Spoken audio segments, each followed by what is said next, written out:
the Zamzuzzim, and the Zuzim would be related, and they're talked about in Deuteronomy 2, with the Zuzim being a branch of them in the War of Giants in Genesis 14. They had the ability to read land and to do things with land. They had a special knack for that, this tribe. And that goes to the geomancy aspect that they had. So they had knowledge and maybe something as more of a sixth sense. And geomancy is also at the root of how you go through portals in terms of understanding the matrix of how everything is made and being able to tap into that. So that's kind of part of the meaning as well. And I think some translations or some definitions call them mumblers. As necromancers were mumblers and mediums were mumblers. So they had the ability to communicate across dimensions and with the fallen angels and maybe even other lost, already dead giants. And of course, biblically, we know that that's true.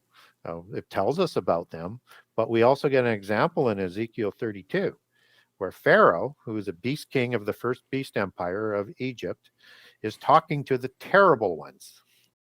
And the terrible ones is Erit, or the Retim, as you get the ones, terrible ones. Erit is the singular. And they had fertility issues, and these are the Rephaim after the flood is one of their titles.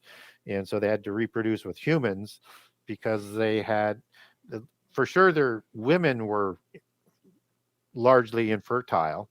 And so to make sure their species didn't disappear, they would have to intermarry with humans ongoing, which is why you dilute those physical attributes as what they might have looked like, that was passed on, and dilute the powers of whatever was provided to them by their godfathers. So you have these terrible ones that are talking to Pharaoh from the sides of the abyss that they've been locked into, and they were sent there because they did terrible things while they were on the earth. They're the worst of the Rephaim and the Nephilim, and one presumes that because death by beheading was the worst death that they could suffer in their belief system, just as that was described in the extirpation texts of Egypt as another example, that they did anything they could to die a different way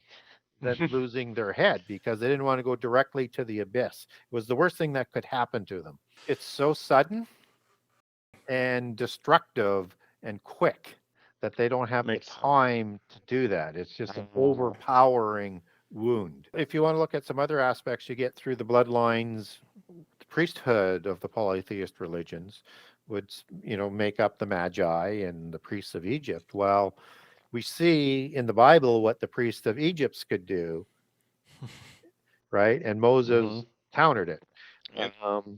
And so we understand from history and everything else what the Magi could do in Mesopotamia as well. They had significant extra power, but that power probably came through the development of the knowledge of the mystical religions and the technologies of old. So there's that aspect of it as well. And that also the heroes, like the gods, had powerful weapons as well, at least before the flood.